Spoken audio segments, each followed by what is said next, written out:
En ce mardi 31 juin 2017, nous avons organisé à la mission locale du tampon une collecte de sang pour l'EFS, l'établissement français du don du sang. Nous accueillons le personnel de l'EFS pour la matinée. Il se montre à 8 heures, dès l'ouverture de la mission locale, et s'installe en prévision de l'arrivée des premiers donneurs prévus pour 8h30. Le comité jeune du tampon a pris en charge la promotion de la collecte et se porte volontaire avec le comité de Saint-Joseph pour orienter les donneurs à la mission locale et pour aller en recruter sur le terrain.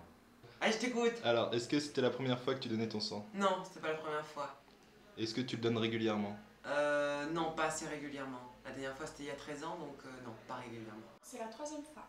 Ah d'accord, tu le donnes régulièrement? J'ai donné une fois en 2014, une fois en 2015 et depuis j'ai pu donner. Est-ce que c'est la première fois que tu donnais ton sang aujourd'hui? Non, c'est la deuxième. La première, c'était, j'avais 18 ans, j'étais encore au lycée. D'accord, t'as quel âge là? 23. D'accord. Et est-ce que tu, du coup, le donnes souvent, mais pas trop? Je voulais bien le donner souvent, mais sauf que chaque fois, j'avais des empêchements ou j'oubliais tout simplement. Donc là, vu qu'on en avait parlé, je me suis dit, je vais pas laisser passer cette occasion cette fois. Ouais, c'est cool. Mais sinon, oui, j'aimerais donner plus fréquemment. Je crois que maintenant, je vais faire plus d'efforts pour donner plus fréquemment. Surtout que maintenant, j'ai une idée d'à quel point c'est demandé le sang. Et pourquoi est-ce que tu donnes ton sang? Parce que déjà j'ai un groupe sanguin de donneurs universels et que je pense que le FS est toujours en demande, donc j'aime aider les autres, donc je peux donner à tout le monde, je donne. Ok.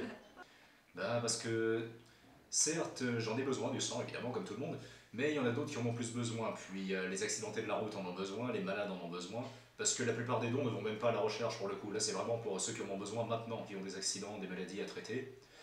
Et faut pas oublier aussi qu'une fois qu'on a été transfusé, on peut plus faire de dons de sang. Donc à chaque fois que quelqu'un reçoit une transfusion, ça fait un donneur potentiel en moins.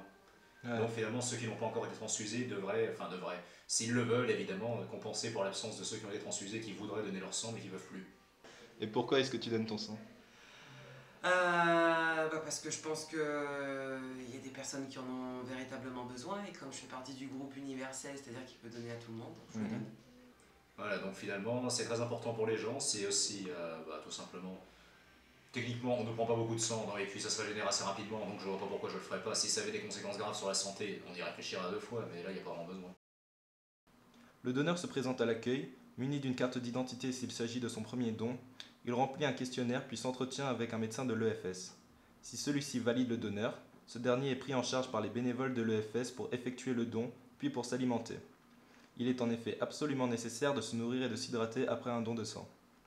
Alors moi je suis un EPDI, c'est-à-dire un infirmier qui a la possibilité de faire des entretiens pré-don. C'est-à-dire qu'il y a un questionnaire que les donneurs doivent remplir, et ensuite ils vont voir soit le médecin, soit moi, Yep. et pour qu'on puisse voir si la personne est autorisée à donner ou pas. À quoi sert le don du sang? À quoi sert le don du sang? Il sert tout simplement à sauver des malades. À sauver des malades à l'hôpital. En gros, les accidentés de la route, les opérations chirurgicales, les chimiothérapies. Ça sert à ça. Chaque personne qui donne une poche de sang sauve une personne. Du coup, qu'est-ce qu'on fait, qu'est-ce que vous en faites du sang une fois que vous l'avez stocké?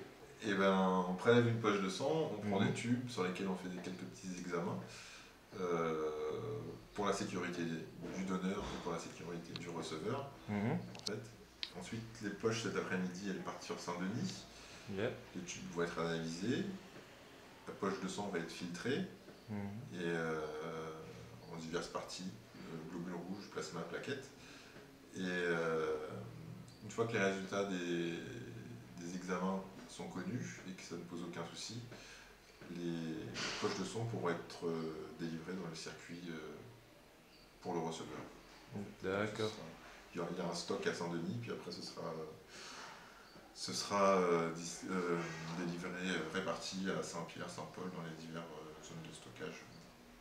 Je pense que les gens ils ont une petite crainte en fait de l'aiguille et du don de sang, de voir le sang sortir et tout ça, mais en fait il n'y a aucune crainte à avoir parce qu'en fait ça se passe bien.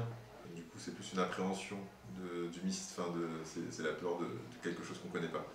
En général quand les gens donnent une fois, ils se rendent compte que ça se passe bien et ils reviennent après. En fait.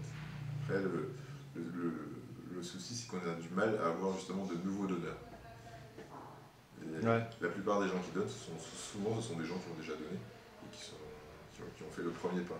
Le plus difficile, c'est le premier pas. Une fois qu'il est fait, après, les gens donnent plus facilement.